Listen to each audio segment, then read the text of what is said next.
Radio Tehran, শুরু হচ্ছে বিশ্ব সংবাদ।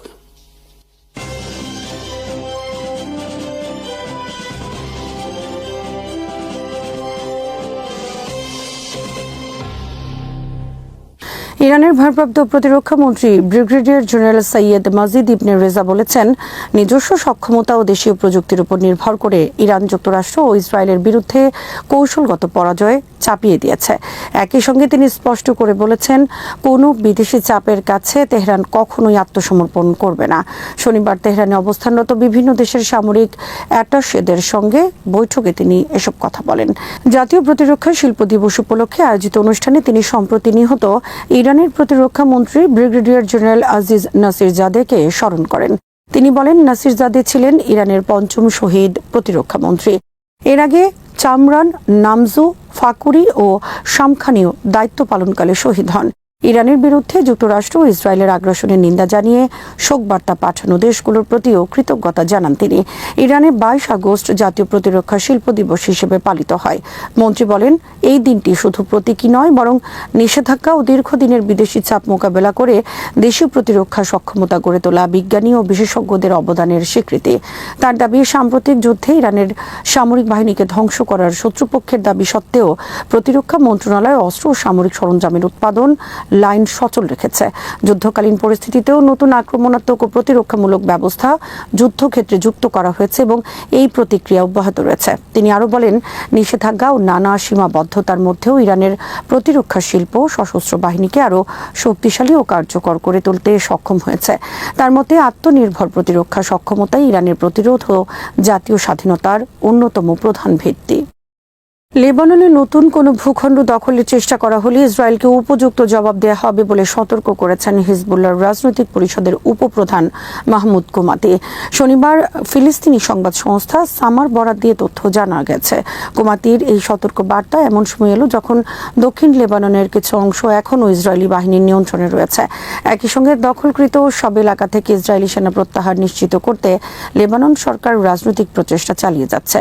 কুমাতি বলেন, হিজবুল্লাহ ধৈর্যের নীতি অনুসরণ করছে এবং দখলদারিত্বের অবসান ঘটাতে চলমান রাজনৈতিক প্রক্রিয়াকে সুযোগ দিয়েছে। তবে এর অর্থ এই নয় যে ইসরায়েলি আগ্রাসনের জবাব না দেয়ায় প্রতিরোধ আন্দোলন দুর্বল হয়ে পড়েছে।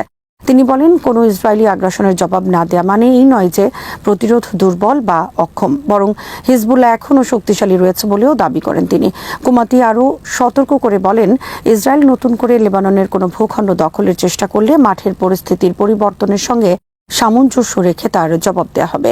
একই সঙ্গে দক্ষিণ লেবাননে হিজবুল্লাহর সঙ্গে ইরানি যোদ্ধারা অবস্থান করছে এমন দাবিও তিনি প্রত্যাখ্যান করেন।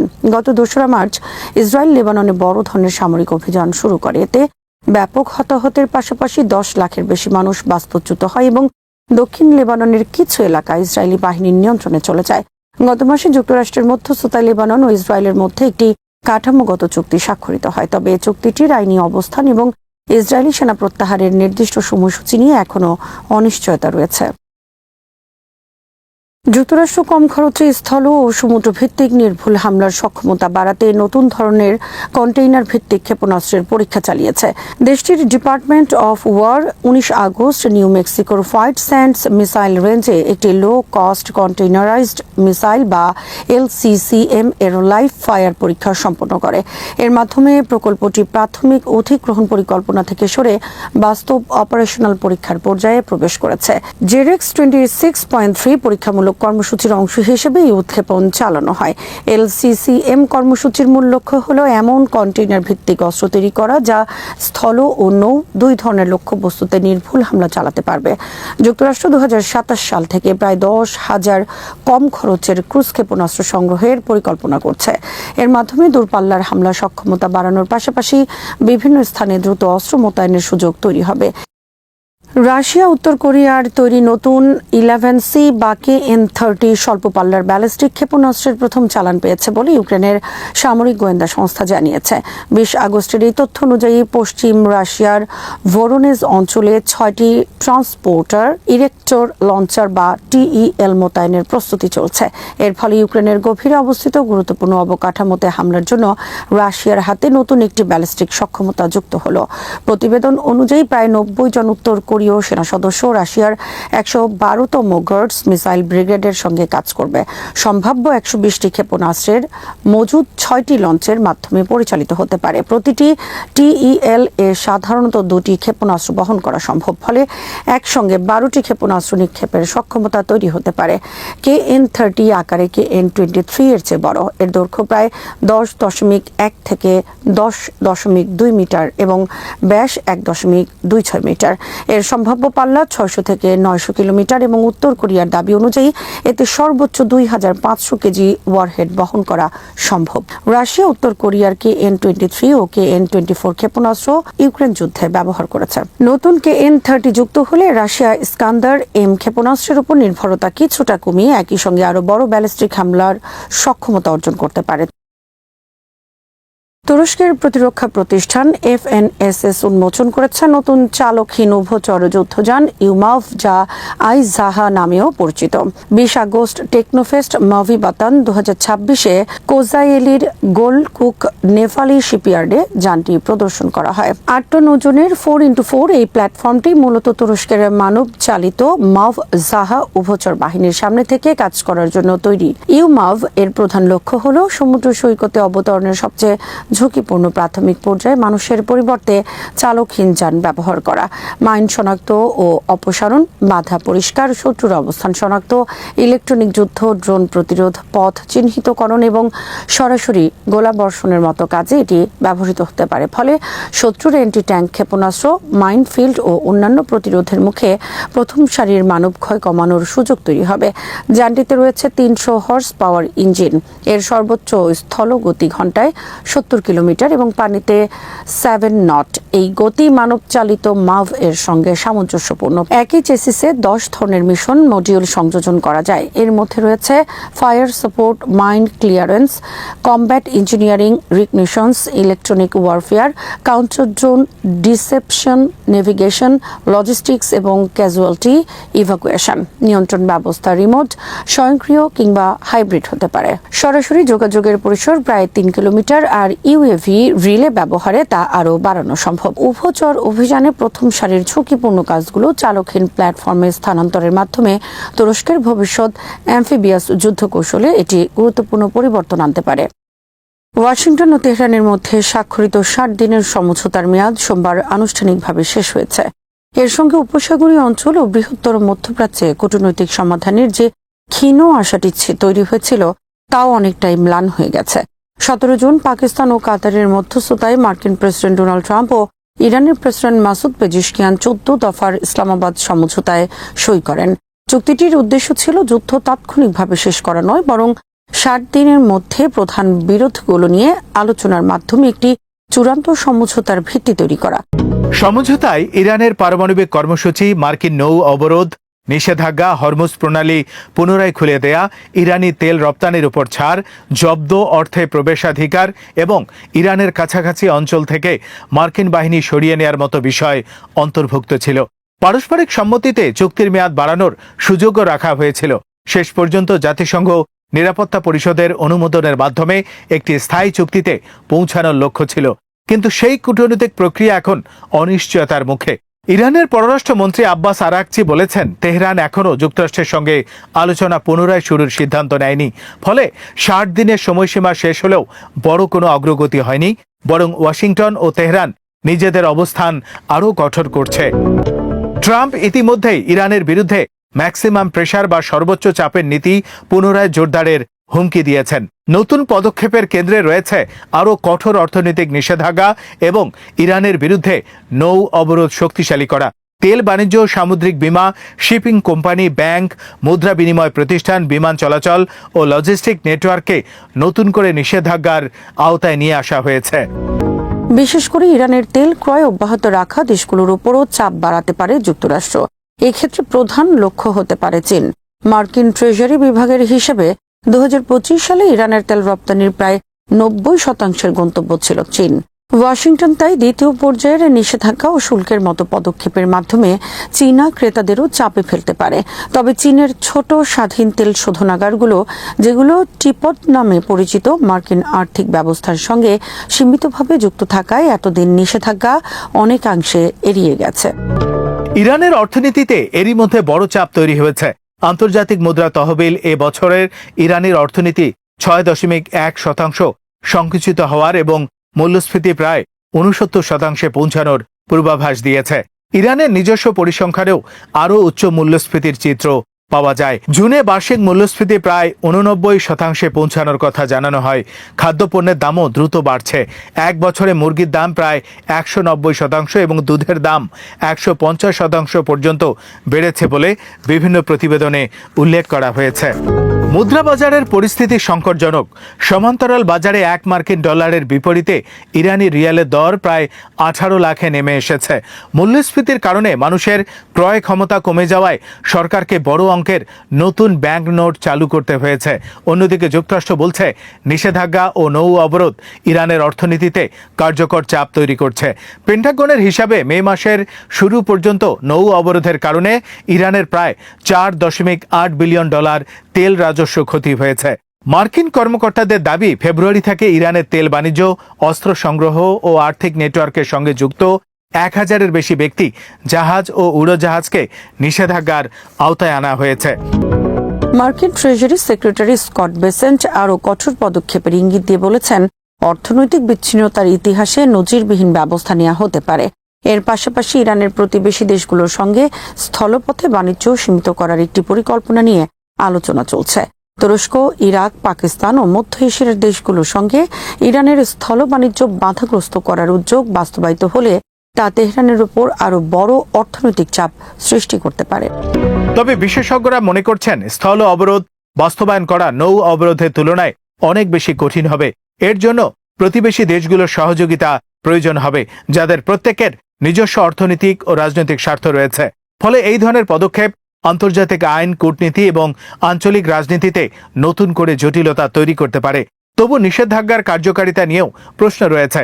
সাবেক মার্কিন ট্রেজারি কর্মকর্তা কেরি বিটসফের মতে, ইরানের নিষেধাজ্ঞা সামরিক, পারমাণবিক ও প্রক্সি কর্মকাণ্ডের খরচ বাড়াতে পারে, কিন্তু একা এসব ব্যবস্থা ইসলামী প্রজাতন্ত্রকে পতনের দিকে ঠেলে দিতে পারবে না। 2025 সালের একটি গবেষণায় বলা হয়েছে, দীর্ঘমেয়াদী নিষেধাজ্ঞা ইরানের মধ্যবিত্ত শ্রেণীকে দুর্বল করেছে, যখন একটি অভিজাত গোষ্ঠী তুলনামূলকভাবে সুবিধা ধরে রেখেছে। তেহরানও চাপের কাছে নতি স্বীকারের বদলে পাল্টা অবস্থান নিয়েছে। ইরানের পররাষ্ট্র মন্ত্রণালয়ের মুখপাত্র ইসমাইল বাঘাই যুক্তরাষ্ট্রের নিষেধাজ্ঞা নির্ভর নীতিকে অভ্যাস ও আসক্তি হিসেবে বর্ণনা করেছেন। তার দাবি, কয়েক দশকের চাপও ইরানকে আত্মসমর্পণে বাধ্য করাতে পারেনি। নতুন নিষেধাজ্ঞা কূটনীতির পথ আরও কঠিন করতে পারে। ফলে ইসলামাবাদ সমঝোতার মেয়াদ শেষ হওয়ার পর সামনে দুটি সম্ভাবনা স্পষ্ট হচ্ছে: নতুন করে কূটনৈতিক আলোচনা শুরু করা অথবা অর্থনৈতিক ও সামরিক চাপ আরও বাড়ানো।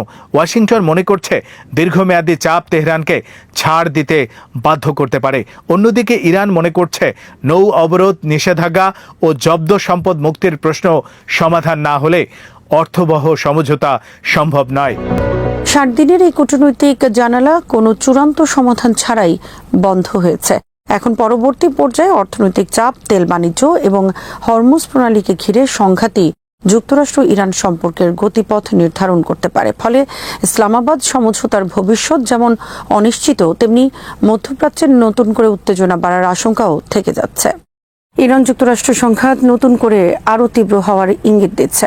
তেহরানের শীর্ষ নিরাপত্তা কর্মকর্তা মোহসেন রেজাই সতর্ক করে বলেছেন, যুক্তরাষ্ট্রের আরোপিত নিষেধাজ্ঞা বা অর্থনৈতিক চাপের অভিযানে যেসব দেশ অংশ নেবে তাদের ইরানের শত্রু হিসেবে বিবেচনা করা হবে।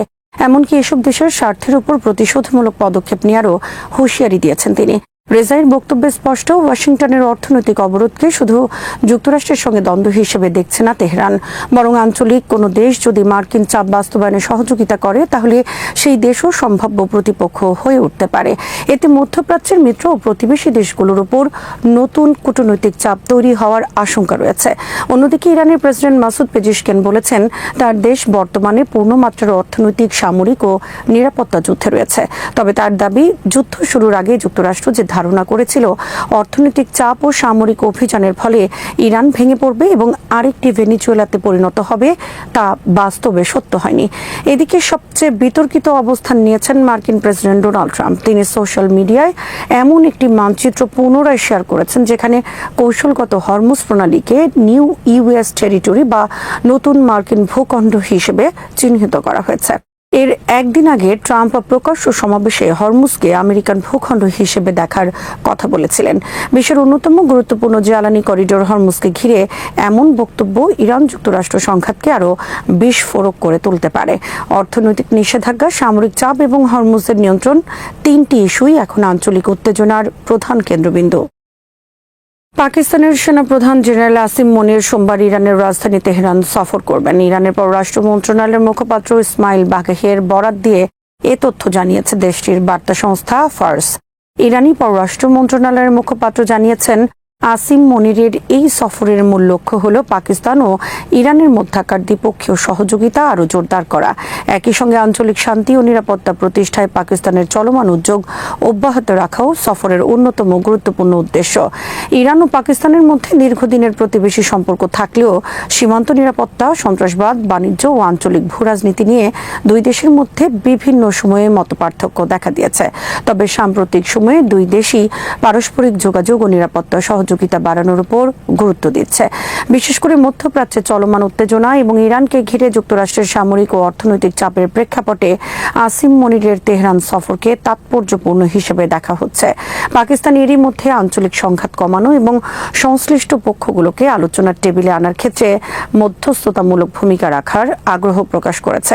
ইরানের ভাষায় পাকিস্তান আঞ্চলিক শান্তি ও নিরাপত্তার জন্য আন্তরিক প্রচেষ্টা চালিয়ে যাচ্ছে। ফলে আসিম মনিরের সফরে দ্বিপক্ষীয় নিরাপত্তা সহযোগিতার পাশাপাশি মধ্যপ্রাচ্যের সাম্প্রতিক পরিস্থিতি, আঞ্চলিক স্থিতিশীলতা এবং সংঘাত নিরসনের সম্ভাব্য পথ নিয়েও আলোচনা হতে পারে। বিশ্লেষকদের মতে তেহরান সফর পাকিস্তান ইরান সম্পর্ককে আরও সক্রিয় করার পাশাপাশি আঞ্চলিক কূটনীতিতেও ইসলামাবাদের ভূমিকা বাড়ানোর সুযোগ তৈরি করতে পারে। বিশেষ করে ইরান যুক্তরাষ্ট্র উত্তেজনার সময়ে পাকিস্তানের সেনাপ্রধানের সরাসরি তেহরান সফর দুই দেশের কৌশলগত যোগাযোগের গুরুত্বকে আরও স্পষ্ট করছে। ইসরায়েল সিরিয়ায় সাম্প্রতিক বিমান ঘাঁটিতে হামলার পক্ষে নিজেদের অবস্থান আরও স্পষ্ট করেছে। দেশটির প্রতিরক্ষা মন্ত্রী ইসরায়েল কাদস বলেছেন, সিরিয়ার একটি বিমান ঘাঁটিতে চালানো হামলাটি প্রয়োজনীয় ছিল এবং সামরিক বাহিনী স্পষ্ট গোয়েন্দা তথ্যের ভিত্তিতেই এই অভিযান চালানোর সুপারিশ করেছিল। সামাজিক যোগাযোগ মাধ্যম এক্সে দেয়া এক পোস্টে কাদস ইসরায়েলের বিরোধী রাজনীতিক ও বিভিন্ন বিশ্লেষকের সমালোচনার জবাব দেন। হামলার প্রয়োজনীয়তা নিয়ে প্রশ্ন তোলা ব্যক্তিদের উদ্দেশ্যে তিনি বলেন, সামরিক বাহিনীর কাছে এমন তথ্য ছিল যার ভিত্তিতে হামলার সিদ্ধান্ত নেওয়া হয়েছে। একই সঙ্গে সিরিয়ায় তুরস্কের সম্ভাব্য সামরিক উপস্থিতি নিয়েও নতুন করে সতর্ক বার্তা দিয়েছেন ইসরায়েলি প্রতিরক্ষা মন্ত্রী। তিনি বলেন, ইসরায়েল সিরিয়ার ভূখণ্ডে তুরস্কের সামরিক অবস্থান প্রতিষ্ঠা মেনে নেবে না, যদি তা ইসরায়েলের নিরাপত্তার জন্য হুমকি তৈরি করে। এর আগে প্রধানমন্ত্রী বেনিয়ামিন নেতানিয়াহু এবং কাদস দুজনেই তুরস্কের প্রেসিডেন্ট রিসেপ তাইয়েব এরদোয়ানের প্রতি প্রকাশ্যে সতর্ক বার্তা দিয়েছিলেন। তাদের অভিযোগ, তুরস্ক সিরিয়ায় সামরিক উপস্থিতি বাড়ানোর চেষ্টা করছে। তবে আঙ্কারা ইসরায়েলের এই অভিযোগ প্রত্যাখ্যান করেছে। তুরস্ক জানিয়েছে, সিরিয়ার আবু আল দুহুর বিমান ঘাঁটিতে সামরিক ঘাঁটি বা স্থায়ী সামরিক উপস্থিতি প্রতিষ্ঠার কোনো পরিকল্পনা তাদের নেই। একই সঙ্গে সিরিয়ার ভূখণ্ডে ইসরায়েলি হামলারও তীব্র নিন্দা জানিয়েছে দেশটি। সিরিয়ায় ইসরায়েল ও তুরস্কের স্বার্থের এই সংঘাত নতুন করে আঞ্চলিক উত্তেজনা বাড়ানোর আশঙ্কা তৈরি করেছে।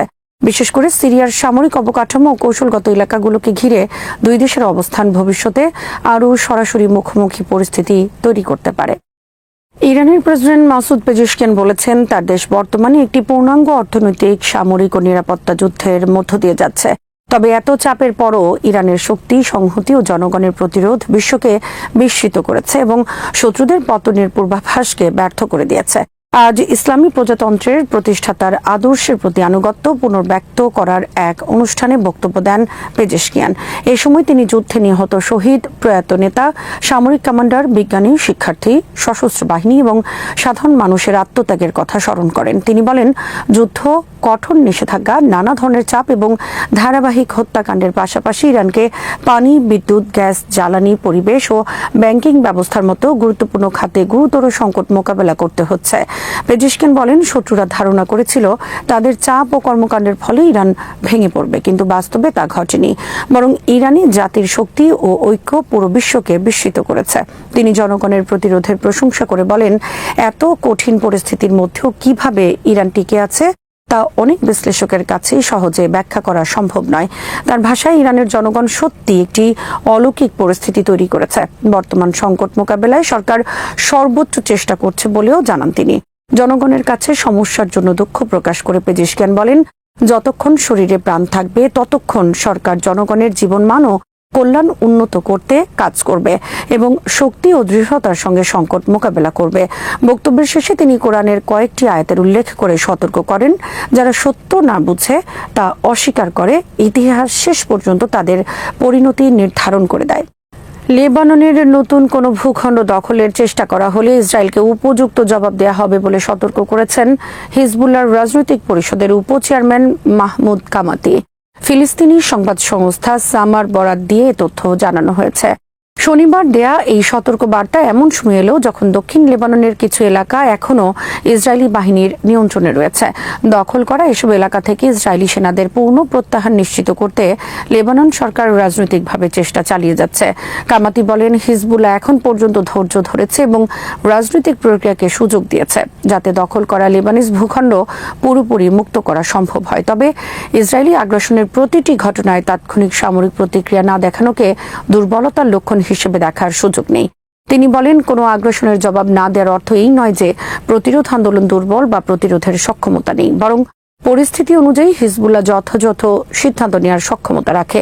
নতুন করে লেবাননের ভূখণ্ড দখলের চেষ্টা হলে মাটির পরিস্থিতির উপর ভিত্তি করে তার আনুপাতিক জবাব দেয়া হবে বলেও সতর্ক করেন তিনি। এদিকে দক্ষিণ লেবাননে হিজবুল্লাহর সঙ্গে ইরানি যোদ্ধাদের উপস্থিতির অভিযোগও নাকচ করেছেন কামাতি। এর আগে ২রা মার্চ ইসরায়েল লেবাননে বড় ধরনের সামরিক অভিযান শুরু করে। এতে ব্যাপক হতাহতের পাশাপাশি ১০ লাখের বেশি মানুষ বাস্তুচ্যুত হন এবং দক্ষিণ লেবাননের কিছু এলাকা ইসরায়েলি বাহিনীর নিয়ন্ত্রণে চলে যায়। গত মাসে যুক্তরাষ্ট্রের মধ্যস্থতায় লেবানন ও ইসরায়েলের মধ্যে একটি কাঠামোগত চুক্তি হয়। তবে ইসরায়েলি সেনা প্রত্যাহারের নির্দিষ্ট সময়সীমা এবং চুক্তিটির আইনি অবস্থান নিয়ে এখনও বিতর্ক রয়েছে। এশিয়া ও মধ্যপ্রাচ্যের ভূরাজনীতিতে নতুন এক সমীকরণের ইঙ্গিত দিচ্ছে মক্কা যৌথ প্রতিরক্ষা চুক্তি। ২০২৬ সালের ৭ আগস্ট সৌদি আরবের মক্কায় সৌদি আরব, পাকিস্তান ও তুরস্কের মধ্যে স্বাক্ষরিত এই চুক্তি ৩ দেশের নিরাপত্তা সহযোগিতাকে নতুন মাত্রা দিয়েছে। চুক্তির সবচেয়ে গুরুত্বপূর্ণ দিক হল ৩ দেশের যে কোনো একটির উপর সশস্ত্র হামলাকে ৩ দেশের উপর হামলা হিসেবে বিবেচনা করা হবে। সৌদি সরকারের প্রকাশিত যৌথ বিবৃতিতেও বিষয়টি স্পষ্টভাবে উল্লেখ করা হয়েছে। চুক্তিটি এমন এক সময়ে হয়েছে যখন মধ্যপ্রাচ্য জুড়ে সামরিক উত্তেজনা, ইরান ইসরায়েল সংঘাত, উপসাগরের নিরাপত্তা এবং আন্তর্জাতিক বাণিজ্য পথের ভবিষ্যৎ নিয়ে উদ্বেগ বেড়েছে। ফলে মক্কা চুক্তিকে শুধু ৩টি মুসলিম দেশের সামরিক সমঝোতা হিসেবে দেখলে এর ভূরাজনৈতিক গুরুত্ব পুরোপুরি বোঝা সম্ভব নয়। আন্তর্জাতিক বিশ্লেষকদের মতে এটি বৃহত্তর আঞ্চলিক নিরাপত্তা কাঠামো গঠনের একটি সম্ভাব্য সূচনা। এই প্রেক্ষাপটে বাংলাদেশের অবস্থান বিশেষভাবে গুরুত্বপূর্ণ। বাংলাদেশ এখনও এই চুক্তিতে যোগ দেওয়ার কোনো চূড়ান্ত সিদ্ধান্ত ঘোষণা করেনি। তবে ভারতীয় সংবাদ মাধ্যম এনডিটিভির প্রতিবেদনে দাবি করা হয়েছে, ঢাকা সম্ভাব্যভাবে এই কাঠামোয় যুক্ত হওয়ার বিষয়টি মূল্যায়ন করছে। বাংলাদেশের জন্য বিষয়টি অত্যন্ত সংবেদনশীল, কারণ দেশের পররাষ্ট্র নীতির অন্যতম ভিত্তি হল জাতীয় স্বার্থ, সার্বভৌমত্ব এবং সব পক্ষের সঙ্গে ভারসাম্যপূর্ণ সম্পর্ক বজায় রাখা। বাংলাদেশের সঙ্গে ভারতের ঐতিহাসিক এবং অর্থনৈতিক সম্পর্ক রয়েছে। একই সঙ্গে সাম্প্রতিক সময়ে ঢাকা পাকিস্তান সম্পর্কেও নতুন যোগাযোগ তৈরি হয়েছে। চীন বাংলাদেশের অন্যতম গুরুত্বপূর্ণ অর্থনৈতিক ও অবকাঠামোগত অংশীদার। ফলে কোনো নতুন সামরিক জোটে যোগ দেওয়ার সিদ্ধান্ত সরাসরি দেশের বৃহত্তর কৌশলগত ভারসাম্যের উপর প্রভাব ফেলতে পারে। মক্কা চুক্তির ৩ প্রতিষ্ঠাতা সদস্যের প্রত্যেকেরই আলাদা কৌশলগত গুরুত্ব রয়েছে। সৌদি আরব মধ্যপ্রাচ্যের অন্যতম প্রধান অর্থনৈতিক ও জ্বালানি শক্তি। তুরস্ক ন্যাটোর সদস্য এবং তার রয়েছে শক্তিশালী সামরিক শিল্প ও আঞ্চলিক প্রভাব। অন্যদিকে পাকিস্তান একটি পারমাণবিক শক্তিধর রাষ্ট্র এবং দক্ষিণ এশিয়ায় তার গুরুত্বপূর্ণ সামরিক অবস্থান রয়েছে। এই ৩ শক্তির সমন্বয় তাই একটি সম্ভাব্য নতুন নিরাপত্তা অক্ষের ভিত্তি তৈরি করতে পারে। চুক্তির আরেকটি গুরুত্বপূর্ণ দিক হল এর সম্ভাব্য সম্প্রসারণ। তুরস্কের পক্ষ থেকে বলা হয়েছে চুক্তিটি অন্য দেশগুলোর অংশগ্রহণের জন্য উন্মুক্ত। তুরস্কের প্রেসিডেন্ট রেসেপ তাইপ এরদোয়ান বলেছেন চুক্তিটি কোনো নির্দিষ্ট দেশের বিরুদ্ধে নয় এবং শান্তি ও সমৃদ্ধি এবং আঞ্চলিক স্থিতিশীলতায় আগ্রহী অন্য দেশগুলো এতে অংশ নিতে পারে। এখানেই বাংলাদেশের সম্ভাব্য ভূমিকা নিয়ে আলোচনা গুরুত্বপূর্ণ হয়ে ওঠে। বাংলাদেশ বিশ্বের অন্যতম বৃহৎ মুসলিম সংখ্যাগরিষ্ঠ দেশ। জাতিসংঘ শান্তিরক্ষা কার্যক্রমে বাংলাদেশের দীর্ঘ অভিজ্ঞতা রয়েছে এবং দেশটি ঐতিহাসিকভাবে সামরিক সংঘাতের পরিবর্তে কূটনৈতিক সমাধানকে গুরুত্ব দিয়ে এসেছে। তাই মক্কা কাঠামোয় বাংলাদেশের অংশগ্রহণ হলে সেটি শুধু সামরিক শক্তি বাড়ানোর বিষয় হবে না, বরং মুসলিম বিশ্বের নিরাপত্তা ও কূটনীতিতে বাংলাদেশের ভূমিকা বাড়ানোর সুযোগ তৈরি হতে পারে। অর্থনৈতিক দিকটিও গুরুত্বপূর্ণ। সৌদি আরব বাংলাদেশের অন্যতম গুরুত্বপূর্ণ শ্রমবাজার ও অর্থনৈতিক অংশীদার। মধ্যপ্রাচ্যের বিভিন্ন দেশের সঙ্গে বাংলাদেশের বিপুল প্রবাসী জনগোষ্ঠীর যোগাযোগ রয়েছে। একই সঙ্গে পাকিস্তান ও তুরস্কের সঙ্গে বাংলাদেশের বাণিজ্য, প্রতিরক্ষা সহযোগিতা এবং রাজনৈতিক যোগাযোগ রয়েছে। একটি বৃহত্তর নিরাপত্তা কাঠামোতে অংশগ্রহণ করলে এসব সম্পর্ক আরও প্রাতিষ্ঠানিক রূপ পেতে পারে। তবে সম্ভাব্য সুবিধার পাশাপাশি ঝুঁকিও কম নয়। কোনো প্রতিরক্ষা চুক্তিতে যোগ দেয়া মানে ভবিষ্যতের কোনো সংঘাতের ক্ষেত্রে কূটনৈতিক ও সামরিক অবস্থান নির্ধারণে বাড়তি চাপ তৈরি হওয়া। মক্কা চুক্তিতে একটি সদস্যের উপর হামলাকে সবার উপর হামলা হিসেবে বিবেচনার নীতি রয়েছে। ফলে বাংলাদেশ এতে যুক্ত হলে আঞ্চলিক সংঘাতের ক্ষেত্রে তার উপর নির্দিষ্ট ধরনের কৌশলগত প্রত্যাশা তৈরি হতে পারে। আরেকটি বিষয় হলো ভারত। বাংলাদেশের সঙ্গে ভারতের নিরাপত্তা, বাণিজ্য, সীমান্ত, পানি ও যোগাযোগ সব ক্ষেত্রেই গভীর সম্পর্ক রয়েছে। এমন একটি সামরিক কাঠামোয় বাংলাদেশের যোগদান নয়াদিল্লিতে কিভাবে দেখা হবে সেটিও ঢাকার জন্য গুরুত্বপূর্ণ বিবেচনা। বিশেষ করে দক্ষিণ এশিয়ায় ভারত পাকিস্তান প্রতিদ্বন্দ্বিতা দীর্ঘদিনের বাস্তবতা। ফলে বাংলাদেশকে এমন কোনো পদক্ষেপ নিতে হবে না যাতে একটি পক্ষের সঙ্গে ঘনিষ্ঠতার কারণে অন্য গুরুত্বপূর্ণ সম্পর্কগুলো অস্থিতিশীল হয়ে পড়ে। চীনও এই সমীকরণের একটি গুরুত্বপূর্ণ অংশ। চীন সরাসরি মক্কা চুক্তির সদস্য নয়, কিন্তু পাকিস্তান ও সৌদি আরবের সঙ্গে তার কৌশলগত সম্পর্ক রয়েছে। বাংলাদেশেরও চীনের সঙ্গে গভীর অর্থনৈতিক সম্পর্ক রয়েছে। ফলে নতুন কোনো আঞ্চলিক নিরাপত্তা কাঠামোর বিস্তার এশিয়ার বৃহত্তর শক্তির ভারসাম্যও প্রভাব ফেলতে পারে। এ কারণেই বাংলাদেশের জন্য সবচেয়ে গুরুত্বপূর্ণ হবে চূড়ান্ত সিদ্ধান্ত নেয়ার আগে চুক্তির সামরিক বাধ্যবাধকতা, কমান্ড কাঠামো, যৌথ মহড়া, গোয়েন্দা সহযোগিতা এবং সম্ভাব্য সংঘাতে সদস্য রাষ্ট্রগুলোর দায়িত্ব কী হবে তা স্পষ্টভাবে উপলব্ধি করা।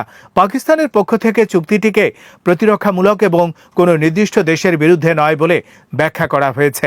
একইভাবে তুরস্ক জানিয়েছে চুক্তিটি কোনো নির্দিষ্ট দেশকে অভিন্ন হুমকি হিসেবে চিহ্নিত করা হয়নি। সব মিলিয়ে মক্কা প্রতিরক্ষা চুক্তি এশিয়া ও মধ্যপ্রাচ্যের নিরাপত্তা রাজনীতিতে একটি নতুন অধ্যায়ের সূচনা করতে পারে। বাংলাদেশ যদি শেষ পর্যন্ত এতে যোগ দেওয়ার সিদ্ধান্ত নেয় তাহলে সেটি দেশের পররাষ্ট্র ও প্রতিরক্ষা নীতিতে একটি উল্লেখযোগ্য পরিবর্তন হিসেবে বিবেচিত হবে। আবার বাংলাদেশ যদি পর্যবেক্ষক বা সহযোগী অংশীদার হিসাবে দূরত্ব বজায় রাখে, তবুও এই নতুন শক্তি কাঠামোর সঙ্গে সম্পর্ক রাখার সুযোগ থাকবে। ঢাকার সামনে তাই মূল প্রশ্ন, কোনো একটি শক্তির সঙ্গে সরাসরি সামরিক জোটে যাওয়া নাকি জাতীয় স্বার্থকে সামনে রেখে বহুমুখী কৌশলগত ভারসাম্য বজায় রাখা। বাংলাদেশের জন্য সবচেয়ে কার্যকর পথ সম্ভবত এমন একটি নীতি যেখানে সৌদি আরব, পাকিস্তান ও তুরস্কের সঙ্গে সম্পর্ক আরও গভীর হবে, কিন্তু একই সঙ্গে ভারত, চীন ও যুক্তরাষ্ট্র এবং অন্যান্য অংশীদারদের সঙ্গেও কৌশলগত ভারসাম্য বজায় থাকবে। মক্কা চুক্তির ভবিষ্যৎ সম্প্রসারণ এবং বাংলাদেশের সম্ভাব্য অবস্থান তাই শুধু একটি প্রতিরক্ষা সিদ্ধান্ত নয়, এটি দক্ষিণ এশিয়ার ভবিষ্যৎ ভূরাজনৈতিক মানচিত্রেও গুরুত্বপূর্ণ প্রভাব ফেলতে পারে। শ্রোতা বন্ধুরা, বিশ্ব সংবাদে এই ছিল আমাদের সর্বশেষ আয়োজন। সঙ্গে থাকার জন্য আপনাদের সবাইকে অসংখ্য ধন্যবাদ।